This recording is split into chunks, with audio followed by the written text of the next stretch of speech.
မင်္ဂလာပါအခုတစ်ဖက်အတွင်းမှာကမ္ဘာသတင်းတွေကတော်တော်လေးကိုရှုပ်ထွေးနေပါတယ်တစ်ဖက်မှာအမေရိကန်နဲ့အစ္စရေးတို့ပေါင်းပြီးအီရန်ကိုစစ်စင်ရေးတွေလုပ်နေချိန်မှာပဲအခြားတစ်ဖက်မှာလည်းအမေရိကန် FBI ကမြန်မာနယ်စပ်ကကြားဖြန့်ဝင်းတွေကိုလာရောက်ကြည့်ရှုတဲ့သတင်းကထွက်ပေါ်လာပါတယ်ဒါဟာတိုက်ဆိုင်မှုလားနောက်ွယ်မှာဘာတွေရှိနေမလဲဗိုလ်ချုပ်မှုကြီးမင်းအောင်လှိုင်ရဲ့အနာဂတ်ကရောဗီနီဇွေလာရဲ့သမ္မတနီကိုလတ်မဒူရိုလိုမျိုးဖြုတ်ချက်ခံရမလားဆိုတာဒီနေ့ဗီဒီယိုမှာသုံးသပ်တင်ပြပေးသွားပါမယ်ပထမဆုံးမေးစရာရှိတာကအမေရိကန်ဟာအီရန်နဲ့စစ်ထစ်နေချိန်မှာဘာလို့မြန်မာနယ်စပ်ကကြားဖြန့်တွေကိုအချိန်ပေးစုံစမ်းနေတာလဲဆိုတာပါအဖြေကတော့ငွေကြေးစီးဆင်းမှုပါမယ်ဒီကြားဖြန့်လုပ်ငန်းတွေဟာရိုးရိုးငွေလိမ်တာတွေမဟုတ်ပဲနယ်စပ်ဖြတ်ကျော်ရာဇဝတ်ဂုဏ်းတွေအကြမ်းဖက်အဖိုက်စည်းတွေရဲ့ငွေကြေးထောက်တိုင်ဖြစ်နေလို့ပါအမေရိကန်ကအရှိအလေပိုင်းမှာစစ်စင်ရေးလုပ်နေတယ်လို့ပဲအာရှမှာလည်းသူတို့နိုင်ငံသားတွေရဲ့ငွေကြေးတွေဆုံးရှုံးနေတာကိုတားဆီးဖို့နဲ့ဒီငွေတွေကနေအဆင့်တရုတ်ရဲ့ဩဇာလွှမ်းမိုးမှုဒါမှမဟုတ်တရားမဝင်လက်နက်မောင်းခိုးမှုတွေ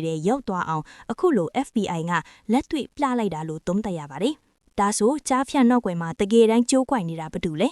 သူတေသနာပူချက်တွေအရဒီလုပ်ငန်းတွေဟာတရုတ်ရာဇဝတ်ဂုဏ်းတွေကအထူးကလုတ်ကင်တာဖြစ်ပြီးမြမြန်မာနိုင်ငံထဲမှာအခြေစိုက်နိုင်တာကတော့ဒေသခံလက်နက်ကင်အဖွဲ့အစည်းအချို့နဲ့စစ်ကောင်စီရဲ့လက်အောက်ခံနေကြားဆောင်တပ်တွေရဲ့အကာအဝယ်ပေးမှုကြောင့်ဖြစ်ပါတယ်။ဆိုလိုတာကတော့အကျိုးအမြတ်ခွဲဝေယူထားတဲ့စစ်တပ်အကာအဝယ်ရရာဇဝတ်မှုစနစ်ကကျိုးကွိုင်နေလာပါပဲ။အခုနောက်ဆုံးစိတ်ဝင်စားစရာအချက်ကတော့ဗိုလ်ချုပ်မှုကြီးမင်းအောင်လှိုင်ရဲ့အနာဂတ်ကရောဗီနီဇွေလာရဲ့သမ္မတနီကိုလတ်မဒူရိုလိုမျိုးဖျောက်ချခံရမလားဆိုတာပါ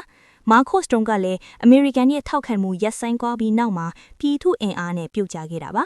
မင်းအောင်လှိုင်အတွက်ကတော့ပိုပြီးဆိုးရွားနိုင်ပါတယ်ဘာလို့လဲဆိုတော့ကြားဖြန့်ပြဿနာကြောင့်တရုတ်ကလည်းမျက်နှာလွှဲနေပြီးအခု FBI ကပါတရုတ်ဝင်ပါဝင်ပတ်သက်လာပြီးဆိုတော့နိုင်ငံတကာဖိအားကအထွတ်အထိရောက်နေပါပြီFBI ရဲ့လှုပ်ရှားမှုဟာစစ်ကောင်စီရဲ့တရားမဝင်ဝင်ငွေလမ်းကြောင်းတွေကိုဖျက်တောက်ဖို့ပထမခြေလှမ်းဖြစ်နိုင်ပါတယ်အချို့အားဖြင့်ပြောရရင် FBI ရဲ့မြန်မာနယ်စပ်ခီးစဉ်ဟာငွေလိမ်ကုန်းတွေကိုနှိမ်နှင်းမှုတင်မဟုတ်ပဲစစ်ကောင်စီနဲ့ပတ်သက်နေတဲ့တရားမဝင်စီးပွားရေးတွေကိုအမေရိကန်ကစောင့်ကြည့်နေပြီဆိုတဲ့တတိပေးချက်ပါပဲဒါဟာမင်းအောင်လှိုင်အတွက်နောက်ဆုံးတော့လမ်းဖြစ်လာမလားဆိုတာစောင့်ကြည့်ရမှာပါပရိသတ်ကြီးကတော့ဘလို့ထင်ပါတယ်လဲ FBI ကမြန်မာနိုင်ငံအထက်အထိဝင်ရောက်နှိမ်နှင်းနိုင်မယ်ထင်ပါတယ်လား comment မှာဝင်ရောက်ဆွေးနွေးပေးကြပါဦးနောက်ဆုံးရစီအေးသတင်းတွေနဲ့ဗဟုတုတတွေကိုမျက်ခြေမီပြတ်သိရှိအောင်ကျွန်ုပ်တို့ရဲ့ channel ကို subscribe လုပ်ထားဖို့လည်းမမေ့ပါဘူးနော်